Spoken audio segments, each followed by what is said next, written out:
नहमाया तीसरे अध्याय में से ये मेरा तीसरा सरमन है जो आज हम देखेंगे। And this is going to be my third sermon on the book of Nehemiah तीसरे अध्याय में से, from chapter 3. और अभी भी इस चैप्टर में बहुत कुछ बाकी है जो हमें देखना है। And there is lots that we still get to learn from this chapter.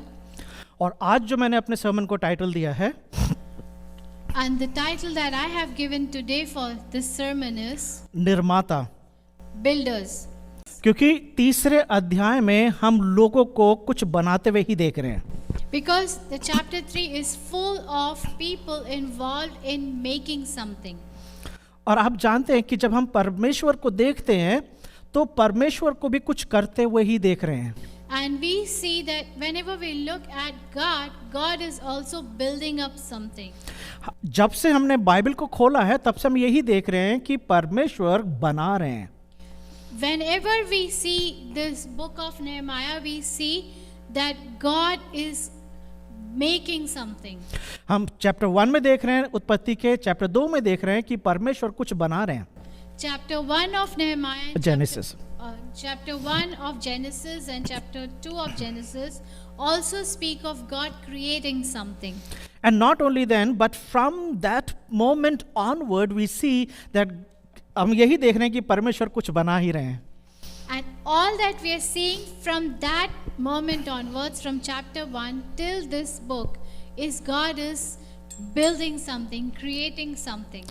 तो इसलिए इस भाग को मैंने इसलिए दिया क्योंकि ये लोग वही काम कर रहे हैं जो परमेश्वर को करते हुए देख रहे हैं। हम परमेश्वर से ही कुछ काम करना सीखते हैं। And it is from God that we learn to create something or to work. यीशु मसीह ने बोला है, मैं काम करता हूं क्योंकि मैं अपने पिता को काम करते हुए देखता हूं। Jesus said that I work or I act because I see my Father working or doing something. तो जब आप नहमाया के चैप्टर 3 को देख रहे हैं, When you are looking at Nehemiah chapter 3, तो वहां पर आप ये देखेंगे कि नहमाया चैप्टर 3 जो है ऐसा लगता है कि वोट ऑफ थैंक्स के लिए लिखा हुआ चैप्टर है। it looks like this chapter is all about giving thanks to somebody. या इसकी इमेजिनेशन ऐसे भी कर सकते हैं कि जब काम चल रहा है तो नहमाया पेन और पेपर लेके, पेपरस लेके वो नाम लिख रहा है कि कौन कौन कहाँ पे काम कर रहा Or है। it seems like if you visualize what's going on, it seems like Nehemiah is actually noting down every person involved in building the wall. और कितना इंपॉर्टेंट है कि इन लोगों के नाम बाइबल में लिखे गए हैं जो कुछ ना कुछ कर रहे हैं यहाँ पे। And it's so important that these names have importance to it, that they are involved in some way or the other. तो अगर एक सवाल पूछा जाए कैसे नहमाया इन सबको एक प्लेटफॉर्म पर लेकर आया, So if I ask you a question, how is it that Nehemiah brought these different people from different backgrounds on the same platform?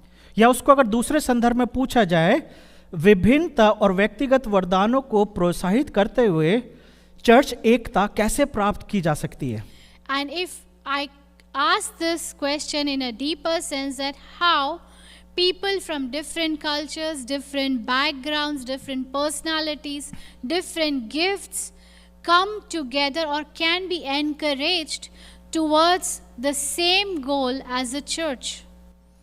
क्योंकि एक साथ आने के लिए कैसे एक मन के हो सकते हैं? How can people come together as one heart and one mind? एकता के लिए एकता तभी हो सकती है किसी चर्च में या किसी समाज में जब लोग अपनी पर्सनैलिटी को, अपने बैगेजेस को जो उनका है उसको पीछे रखें और एक दूसरे के साथ अग्री करें कि हमें मिलके काम करना है। This kind of oneness or unity is possible in a church only when people leave cultures, their personalities, their limitations, their professions aside and work towards same goal. जब काम करने की बात आती है तो काम करने के द्वारा लोगों का सही चरित्र सामने आता है। When we talk about being involved in a work or in an act, it actually reveals people's character when they start working. कुछ लोग काम करने के लिए मसीह के समाज में, परमेश्वर के राज्य में काम करने के लिए इतने एक्साइटेड होते हैं कि अपनी स्लीव्स को चढ़ा लेते हैं, और कुछ लोग अपनी नाक चढ़ाते हैं, और कुछ तो कुछ भी नहीं करना चाहते हैं। In the work of God, sometimes when you see people involved, we see different aspects. The ones who pull up their sleeves and are willing to go the extra mile to see the work established. Some people would make up their faces because they are not agreeing to what is going on. So they will seem like they are involved, but they are basically judging the ones that are involved. अभी तक हमने नहमाया के 3 chapter में पहली 5 आयतों में ये देखा है कि याजक और महायाजक मिलके काम कर रहे थे. So far we saw that the priests and high priests are coming together to work. उन्होंने काम करना शुरू करा है. They started working. फिर से आप इस नक्शे को देखिए. Now you look at this map again. तो आप इस चीज को देखेंगे कि ऊपर की दीवार जो है जिसे दक्षिणी दीवार बोला जाता है, जो मंदिर के बिल्कुल पीछे है, जहां पे भेड़ फाटक है और जहां पे मछली फाटक है, इस दीवार का काम जो है वो याजकों और महायाजकों के द्वारा हुआ है. Now if you look at the northern wall, which is right behind the temple, every work involved with this wall is done by priest and high priest. लेकिन इसके आगे की जो दीवार है, जो मोटी दीवार, जो आपको उसका मोटा भाग देख सकते हैं जहां पर लिखा हुआ है वेस्ट वॉल, इस दीवार को अब प्रीस्ट या हाई प्रीस्ट नहीं बना रहे हैं. Now when you look at the other part of this picture which says west wall, this wall is not constructed by priests and high priests. और उन्हीं के बारे में हम देखेंगे नहमाया चैप्टर 3 और 6 से लेके 14वीं आयत तक. And it is about these people who were involved in building of the west wall. We will see from Nehemiah chapter 3 verse 6 to 14. जब मैं चैप्टर 3 छठे आयत से लेके 14वीं आयत तक अगर आप देखेंगे तो ये जो नाम एक तरीके के टंग ट्विस्टर्स हैं ये नाम.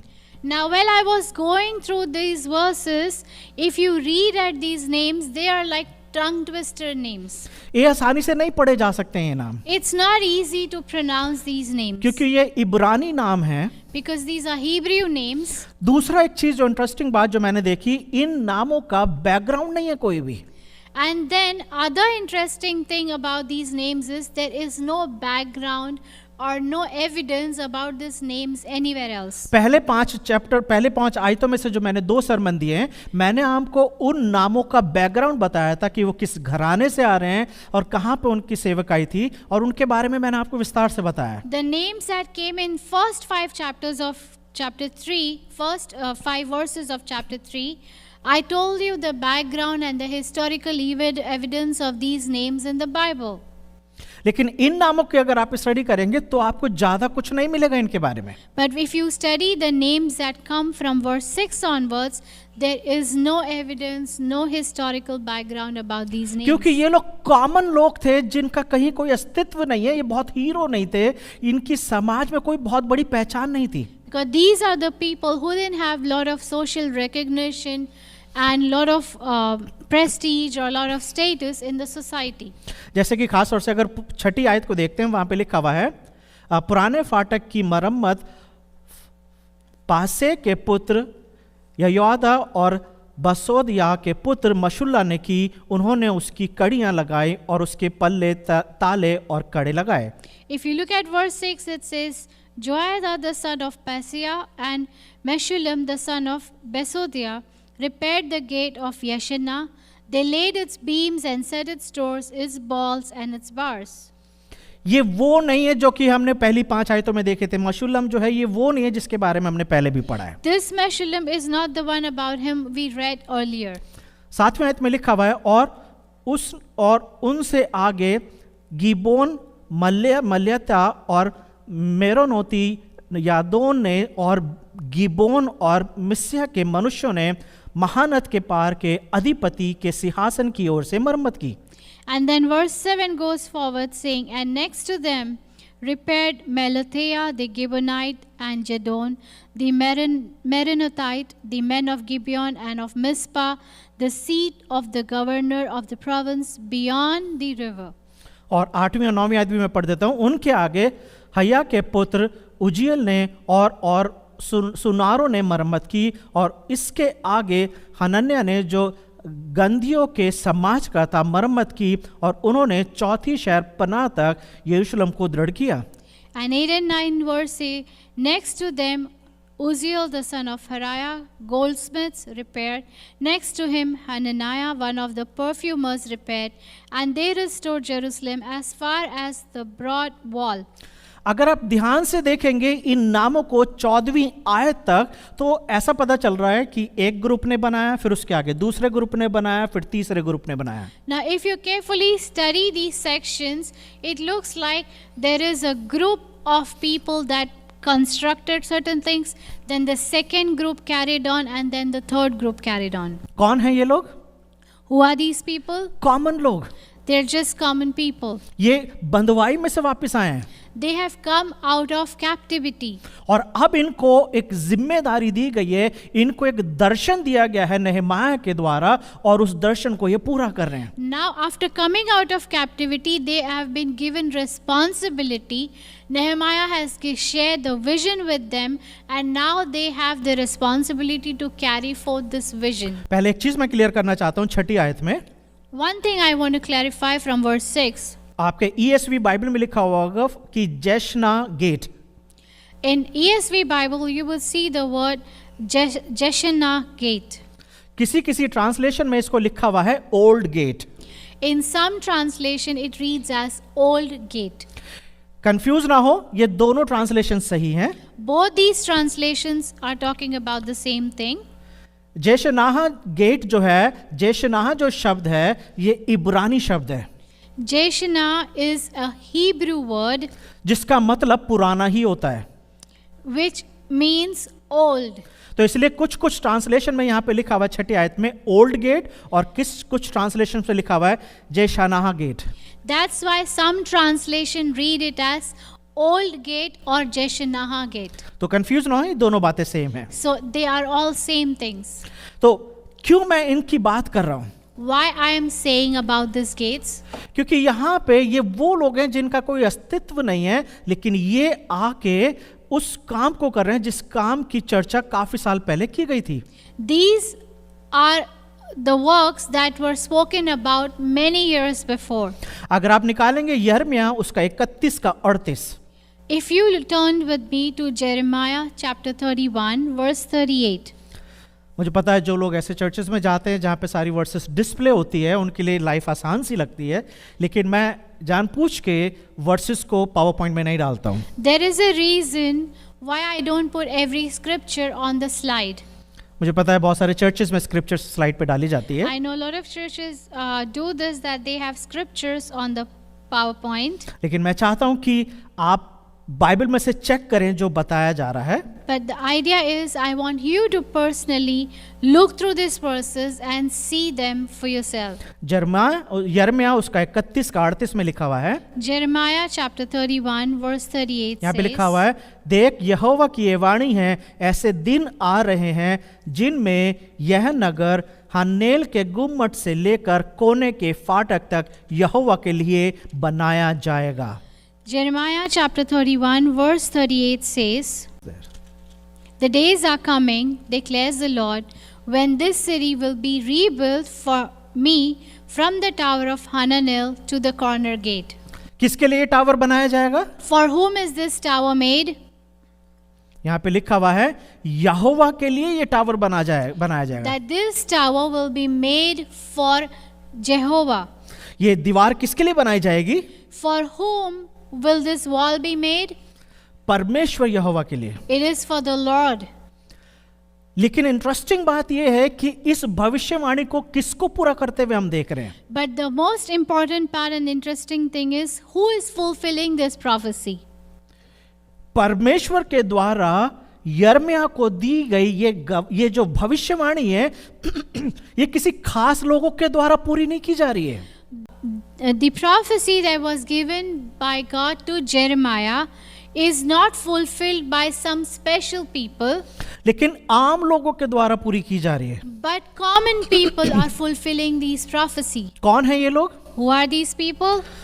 सोने का काम करने वाले, Goldsmiths, परफ्यूम का काम करने वाले, perfume makers, मर्चेंट है काम करने वाले. traders and merchants. आपको पिछले हफ्ते मैंने लिस्ट दी थी. Last week I gave you this list. ये सारे लोग, इसमें से पहली 2 कैटेगरी जो हैं वो होली कैटेगरी में चले जाते हैं, या पहली 3 कैटेगरी, लेकिन उसके बाद के जो लोग हैं ये आम लोग हैं। If you look at the first 3 categories, these are people who go into the holy category or people who were segregated for a purpose. But the rest are common people. इनका प्रोफेसी से कोई लेना देना नहीं है, They have nothing to do with the prophecy that was made in Jeremiah. लेकिन unknowingly वो परमेश्वर के उस काम को कर रहे हैं जिसकी चर्चा स्वयं परमेश्वर ने की है। But unknowingly they are doing those tasks about which God had spoken in the book of Jeremiah. अगर आप पहला कुरिन्थियों उसका पहला अध्याय और 26 से 31 आयत देखेंगे, If you read 1 Corinthians chapter 1 verse 26 to verse 31, पहला कुरिन्थियों पहला अध्याय 26 से 31, 1 Corinthians chapter 1 verse 26 to 31, वहां पे लिखा हुआ है, हे भाइयों, अपने बुलाए जाने को तो सोचो कि ना शरीर के अनुसार बहुत ज्ञानी और ना बहुत सामर्थी और ना बहुत कुलीन बुलाए गए। For consider your calling, brothers. Not many of you were wise according to worldly standards. Not many were powerful. Not many were of noble birth. आप देख रहे हैं किसको पौलुस किसको बोल रहा है, परमेश्वर ने किसको चुना है?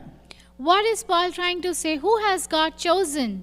परमेश्वर यहाँ पे बोल रहे हैं, पौलुस यहाँ पे बता रहा है कुरिन्थ के चर्च को कि परमेश्वर ने उनको चुना है। यहाँ पे लिखा हुआ 27वीं आयत में, जगत के मूर्खों को चुन लिया है कि ज्ञानवानों को लज्जित करें, और जगत के निर्बलों को चुन लिया है कि बलवानों को लज्जित करें। But God chose what is foolish in the world to shame the wise. God chose what is weak in the world to shame the strong. God chose what is low and despised in the world, even things that are not, to bring to nothing that are. आप देख रहे हैं परमेश्वर ने किन लोगों को चुना एक बड़े काम को करने के लिए? Are you seeing whom has God chosen to do these great works? ये वो लोग हैं जिनका कोई अस्तित्व नहीं है।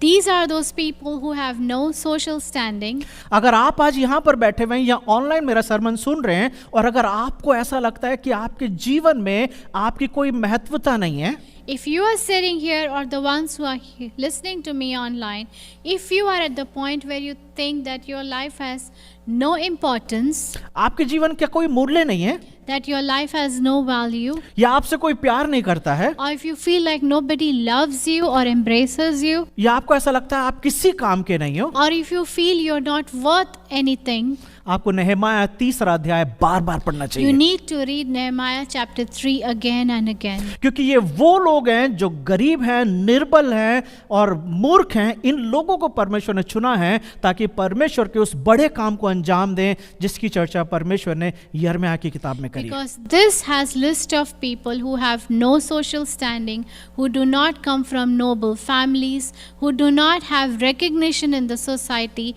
and they are partakers of great work of the Lord. परमेश्वर ने क्यों आपको और मुझे चुना है? Why has God chosen you and me? मैं कई बार सोचता हूँ कि परमेश्वर ने मुझे क्यों चुना है। Many times I wonder and I ask this question, why did even God choose me? मैं कोई बहुत ही खास इंसान नहीं था जब परमेश्वर ने मुझे When बुलाया। God chose me, I was not a very special person. मैं एक आम आदमी था, I was just like a common man. मेरी कोई बहुत ज्यादा वैल्यू नहीं थी, I was not worth a lot. और मैंने कभी भी नहीं सोचा था कि मैं परमेश्वर के लिए इस्तेमाल किया जाऊंगा, And I never even thought that I would be used for the work of the Lord. क्योंकि मैं बहुत लोगों से अच्छा नहीं था। Because I was not too good compared to a lot of people around me. बहुत सारी बातें मुझे नहीं आती थी, There were lots of things that I didn't even know how to do. लेकिन परमेश्वर ने मुझे चुन के ये बताया कि तुम मूर्ख, और मैं तुम्हें चुन रहा हूँ क्योंकि मैं तुम्हें मूर्ख बने नहीं रहने दूंगा। And the way God chose me is, you think you are foolish, but I won't let you remain foolish, and I will give you a purpose in life. और यहाँ पे परमेश्वर जो है जब किसी को चुनता है तो उसके जीवन में एक उद्देश्य डालता है। When God chooses someone, He puts an objective, a focus on his heart. परमेश्वर साधारण लोगों को चुन के उनसे असाधारण काम कराते हैं। God chooses common people or ordinary people to establish great works for Him. ये जो लोग हैं जिनकी लिस्ट हम नेहमाया की किताब में पढ़ रहे हैं, ये लोग मिलके परमेश्वर के लिए काम कर रहे हैं। These people that we see in the book of Nehemiah, they are from different backgrounds, but they're coming together to see the purpose of God being served. अगर आप फिर से देखेंगे तो देखेंगे पश्चिमी दीवार के ऊपर काम किया जा रहा है। Again, if you look at the construction of that wall, you Western see wall. the western wall is being walked through. अगर आप ध्यान से इस मैप को देखेंगे तो आप ये देखेंगे कि जो पश्चिमी दीवार है ये दूसरी दीवार से चौड़ी है, मोटी है। And if you carefully look at this wall, you will see that this wall is thicker compared and wider compared to other walls in that अगर आप देखेंगे दक्षिणी दीवार, नॉर्दर्न वॉल जो है वो पतली है। अगर आप दूसरी तरफ की दीवार देखेंगे, साउथ साइड की दीवार, वो भी पतली है, लेकिन ये जो पश्चिमी साइड की दीवार है ये मोटी दीवार है। But if you look at the north wall and the south wall in comparison to these walls, the western wall is thicker. कौन इस चीज को कौन बना रहा है इसको? Who is making this wall? Common लोग बना रहे हैं, These are common people. और गोल्ड सुनार का काम करने वाले बना रहे हैं। And the ones who work with gold, the goldsmiths are working on this wall. जो परफ्यूम बनाते हैं वो लोग इस काम को कर The रहे हैं। ones who are in the profession of making perfume, they are building this wall. पश्चिमी दीवार जो थी ये इस पे ज्यादा काम हो रहा है There was lot of work going on the west wall क्योंकि ये चौड़ी दीवार है। because this was a wider wall. इस दीवार को बनाने के लिए सब लोग काम कर रहे हैं। Everybody is working to construct this wall. और यहाँ पे ऐसा लिखा हुआ है कि यहाँ पे स्त्रियां भी काम कर रही हैं। And it is written that even women are working to build this wall. 12वीं आयत में लिखा हुआ है, Look at verse 12. इसके आगे यरूशलेम के आधे जिले के हाकिम हल्लोहेश के पुत्र शल्लूम ने अपनी बेटियों समेत मरम्मत की। It says Shalom, the son of Halohesh, ruler of half district of Jerusalem, repaired the next section with the help of his daughters. क्या जरूरत है उसे अपनी बेटियों को काम पे लगाने की? What is the need for him to make his daughters do the construction work? आपको लगता है कंस्ट्रक्शन का काम आसान होता है? Do you think it's easy to do the construction work? कभी आप लोगों ने करा है कंस्ट्रक्शन का काम? Have you ever put your hands in any construction work? Construction के काम में बहुत मेहनत चाहिए होती है। Construction work is full of lot of labor. आपके अंदर ताकत होनी चाहिए। You need to have that strength to build something. यहाँ पे लिखा हुआ है कि शल्लूम जो है इसकी बेटियां भी काम कर रही है। It says that Shalom's daughters are also working in. उसकी पोजीशन जो है वो ये कि वो आधे यरूशलेम का मालिक है, मतलब कि वो उसके पास एक पॉलिटिकल पावर है। Now it says that he has a position in Jerusalem. He almost holds half of Jerusalem and he is in authority, in power. लेकिन यहाँ पे जितने भी लोग हैं उनकी क्या पोजीशन है, उनका क्या पावर है, उनका क्या जेंडर है, ये मायने नहीं रखता है, लेकिन यहाँ पर सारे लोग मिलके काम कर रहे हैं। Now here in this entire construction work, it doesn't matter what profession they are coming from, what background they're coming from, what power they have in their hands, they are coming together for one purpose. अगर आप और मैं कुछ सिद्धांत इससे सीख सकते हैं, कोई प्रिंसिपल सीख सकते हैं, तो वो ये है कि परमेश्वर के राज्य में हर एक जन इंपॉर्टेंट है। So one principle that you and I can learn for ourselves is that each person is important to God. हर एक जन परमेश्वर के राज्य में कोई ना कोई कंट्रीब्यूशन कर सकता है। Everyone in some way or the other can participate and contribute in the work of the Lord. कोई एक्सक्यूज नहीं होना चाहिए। There shouldn't be an excuse for not participating in the work of the Lord. जब यीशु मसीह ने अपने मत्ती उसके 28 के 19 में बोला है कि जाओ सभी जाति के लोगों को चेला बनाओ, When Jesus said in the book of Matthew chapter 29 that go and make disciples of all nations और उन्हें पिता पुत्र और पवित्र आत्मा के नाम से बपतिस्मा दो, and give them baptism in the name of the Father, Son and the Holy Spirit. तो ये आज्ञा किसको दी गई है? To whom was this command given? क्या ये आज्ञा सिर्फ पुरुषों को दी गई थी Was this command only for the men? या सिर्फ स्त्रियों को दी गई थी? Or it was only exclusively for the women? ये सबके लिए है। This was for everyone. आप कोई भी हो सकते हैं। You can be anybody. लेकिन आपको एक जिम्मेदारी दी गई है, जैसे यहाँ पे नहमाया को एक जिम्मेदारी दी गई। नहमाया इस दीवार को क्यों बनवा रहा है? क्योंकि परमेश्वर ने उसे ये दर्शन दिया इस काम को करने के लिए। Everybody has been given some responsibility. Like here we say, God gave this responsibility to Nehemiah, and Nehemiah is now imparting that responsibility with everybody around him. उन लोगों को नहीं पता है कि जिस काम को वो कर रहे हैं उसके लिए उन्हें परमेश्वर से एक रिवॉर्ड मिलेगा। They have no clue that their participation will be rewarded by God himself. मरकुस उसके 9वें अध्याय के 41वें आयत में लिखा हुआ है, जो कोई एक कटोरा पानी तुम्हें पिलाए कि तुम मसीह के हो, तो मैं तुमसे सच कहता हूं कि वो अपना प्रतिफल किसी रीति से ना खोएगा। If you read Mark chapter 9 verse 41, it says, "For truly I say to you, whoever gives you a cup of water to drink because you belong to Christ will by no means lose his reward." परमेश्वर के राज्य में किया हुआ काम कभी भी व्यर्थ नहीं जाता है। The work that is done in the kingdom of God is never ever in vain. ये लोग परमेश्वर के राज्य में काम कर रहे हैं। These people are working in the kingdom of God. उस जगह पे काम कर रहे हैं जो कठिन परिस्थिति है। They are working in a place which is very difficult and challenging. और यहाँ पे जो वैली गेट जो लिखा हुआ है, वहां से जो रास्ता है वो दमिश्क की तरफ जाता था, Damascus.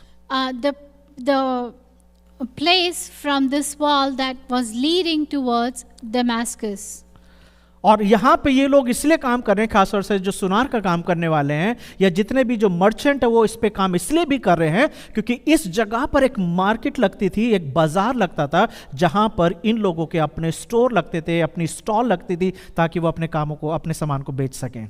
And the reason they are working towards the direction of West Wall is the merchants who are involved, the people who were involved, the traders who were involved, they also had a place where they sold their things near this wall which had a local market. एक चीज हम सीख रहे हैं कि हर एक जन important है परमेश्वर के राज्य में। One thing that we are learning is each and everyone involved is important in God's kingdom. आप कोई भी हो सकते हैं, आप छोटे से छोटा भी अगर काम कर रहे हैं, परमेश्वर के लिए बहुत इंपॉर्टेंट है। Even if you are doing the least of that work, you are still important to God. मैं एग्जाम्पल देना चाहता हूँ। I'll give you one example. Her Sunday Thomas आता है शाम को और वो चर्च का सारा कूड़ा बाहर रखता है। I'll give you one example. Every Sunday, Thomas is here to make sure that all the garbage is put on street on that day. कितने लोगों को पता है ये चीज कि थॉमस इस काम को करता है? How many of you even know that Thomas is involved in doing something like this? Thomas किसके लिए काम कर रहा है? For whom is Thomas doing all this? क्या वो पास्टर कॉर्बिन के लिए कर रहा है? Is he doing it for Pastor Corbin? क्या वो चर्च के लोगों के लिए कर रहा है? Is he doing it for church people? उसे ये पता है कि ये परमेश्वर का भवन है और इसमें कोई भी अगर काम है तो वो मुझे करना है, ये मेरी जिम्मेदारी है। He knows that this building is a house of God, is a house of worship, and if there is any work that he feels needs to be done, he owns that responsibility. परमेश्वर के राज्य में आप बहुत कुछ कर सकते हैं। There are lots of things that you can do in God's house. अगर आपको ऐसा लगता है कि मैं कंप्यूटर में एक्सपर्ट नहीं हूं तो मैं क्या करूंगा? If you feel that if I am not best with the technology, how will I serve? या आपको ऐसा लगता है कि मैं ड्राइवर नहीं हूं तो मैं गाड़ी शायद नहीं चला सकता तो मैं क्या करूंगा? Or if you feel I cannot drive, then what is it that I can do? और मैं तो म्यूजिशियन नहीं हूं, मैं कोई इंस्ट्रूमेंट नहीं बजा सकता तो मैं परमेश्वर के लिए क्या इस्तेमाल Or किया if you जाऊंगा? have questions like I'm not even good in music, so how is it that I can serve God? या मैं बहुत ज्यादा पढ़ा लिखा नहीं हूं तो मैं परमेश्वर के लिए कैसे इस्तेमाल किया जाऊंगा? Or if I'm not even highly qualified, so how will I be used in God's kingdom? या आपको ऐसा लगता है मैं तो एक हाउस वाइफ हूं, मेरा तो काम है कि बच्चे पालने हैं, घर की देखभाल करनी है, तो मैं परमेश्वर के लिए क्या कर सकती हूँ? Or if you feel I'm just a housewife, I'm called to look after the family, take care of kids, how can I serve in God's kingdom? या आपको ऐसा लगता है मैं स्टूडेंट हूँ, मेरी तो जिम्मेदारी है कि मुझे किताबें पढ़नी है, मुझे स्कूल जाना है, कॉलेज जाना है और मैं परमेश्वर के लिए इस्तेमाल किया ही नहीं जा सकता हूँ? Or if you feel I'm just a student, I have school responsibilities, I have studies, I have things to do, how will I be useful in God's kingdom? या आप वो व्यक्ति हो सकते हैं जिसने सारी जिंदगी काम करा है, 9 से 5 की जॉब करी है और उसके बाद टाइम ही नहीं है कुछ करने का, और अब आपको ऐसा लगता है रिटायरमेंट का टाइम आ रहा है. Or if you feel you have worked through whole your life in an 8-hour shift, in an 8-hour job, you've been so exhausted that you feel now there is nothing that I want to be involved in. मैं आपको ये बताना चाहता हूँ, आप किसी भी status पे या जीवन के किसी भी पड़ाव पर क्यों ना हो, I want to encourage you saying that no matter what point of life you are in, आप परमेश्वर के लिए इस्तेमाल किए जा सकते हैं. you can be used by God. पहला कुरिन्थियों उसके पहले अध्याय की 26वीं आयत से अगर आप 31वीं आयत तक पढ़ोगे तो वहां पे यही लिखा हुआ है. If you read 1 Corinthians chapter 1 from 26 to 31, this is what it says. परमेश्वर के लिए ये चीज इंपॉर्टेंट है कि आप परमेश्वर के लिए उपलब्ध हो. What is important according to those scriptures is you are available for God. अगर आप उपलब्ध हैं तो आप परमेश्वर के लिए इस्तेमाल किए जा सकते हैं. If you are available, you can be used for God's work. अगर आप बहुत बिजी हैं अपनी लाइफ में तो चाहे आप कोई भी क्यों ना हो, आप परमेश्वर के लिए नहीं हैं. If you are so busy and so involved in your life in other things, no matter what position, what social status, what standing we have, we can serve no purpose in God's kingdom. क्या आप परमेश्वर के लिए available हैं? Are you available for God's work? क्योंकि आपको और मुझे भी काम दिया गया है. Because you and I, we both have some work to do. क्योंकि यहाँ पे लिखा हुआ है वो लोग भी इस काम को कर रहे हैं जो यहोवा परमेश्वर की आराधना नहीं करते थे. And here it is written, even the ones who are not worshipping the Lord were involved in this great work. क्योंकि यहाँ पर अगर आप पढ़ेंगे गिबोन और मिस्पा के लोग ये यहोवा परमेश्वर को नहीं जानते थे. Because if we talk about people from Gibeon and Mizpah, these were the peoples who didn't know the Lord. वो यहोवा परमेश्वर की आराधना नहीं करते थे. They were not worshipping the living God.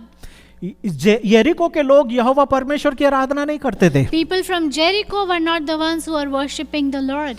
टकोई के सारे लोग परमेश्वर की आराधना नहीं करते थे. In Tekoa, people were not the ones who are worshipping the living God. लेकिन ये सारे लोग मिलके उस काम को कर रहे हैं जिसकी चर्चा यिर्मयाह ने कई साल पहले कर दी थी. But all these people are today coming together to do that work about which Jeremiah prophesied in the book of Jeremiah.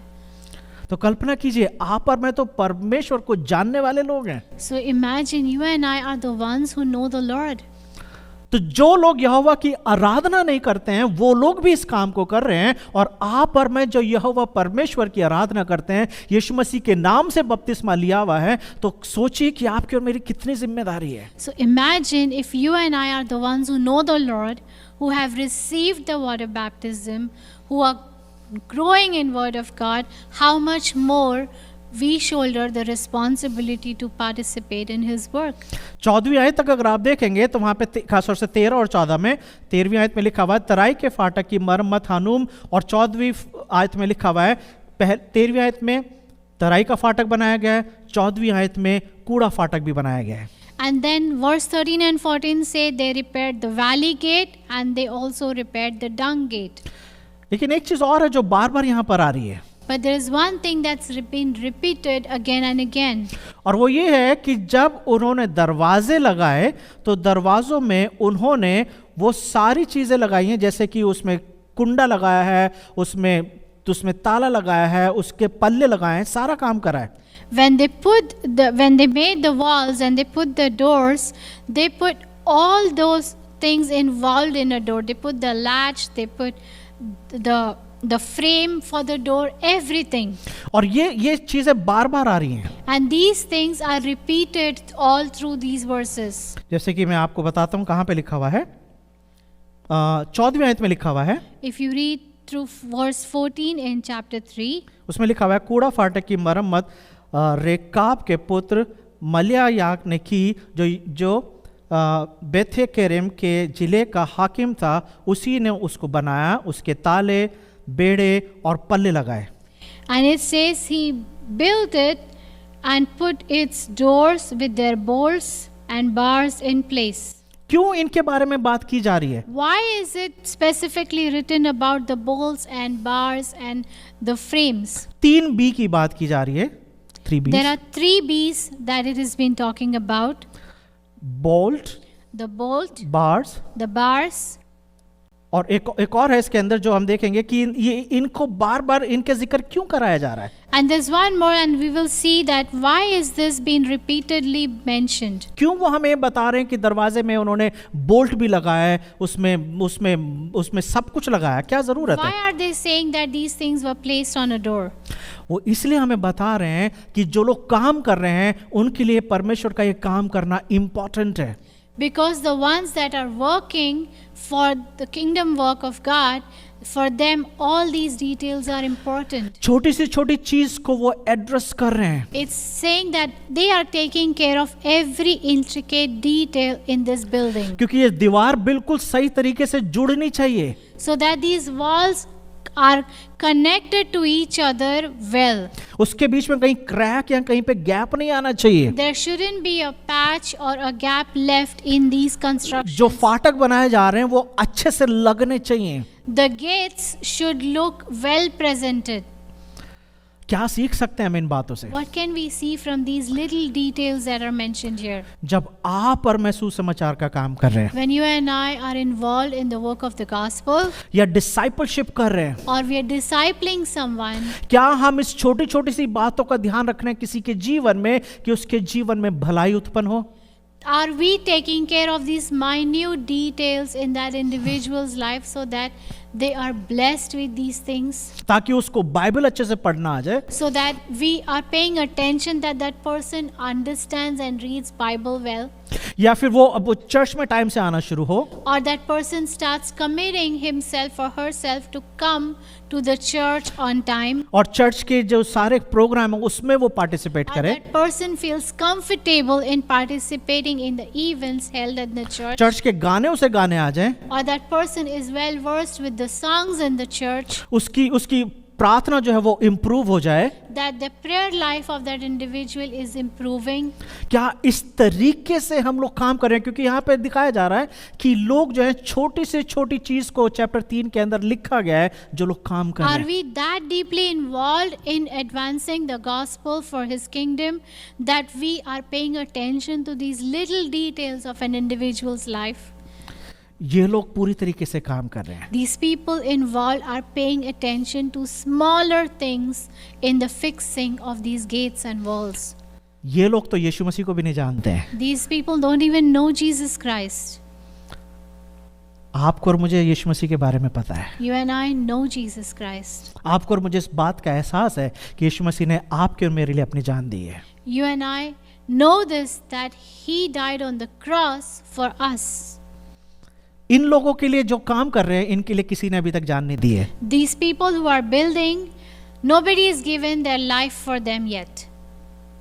लेकिन ईमानदारी से अपने काम को कर रहे हैं. But they are faithfully serving God. आपको और मुझे पता है हमारे लिए यीशु मसीह ने जान दी है. You and I know what Jesus has done for us personally. उसने उस दाम को चुकाया है जिसे हम कभी भी नहीं चुका He सकते थे. paid a price which nobody can ever pay.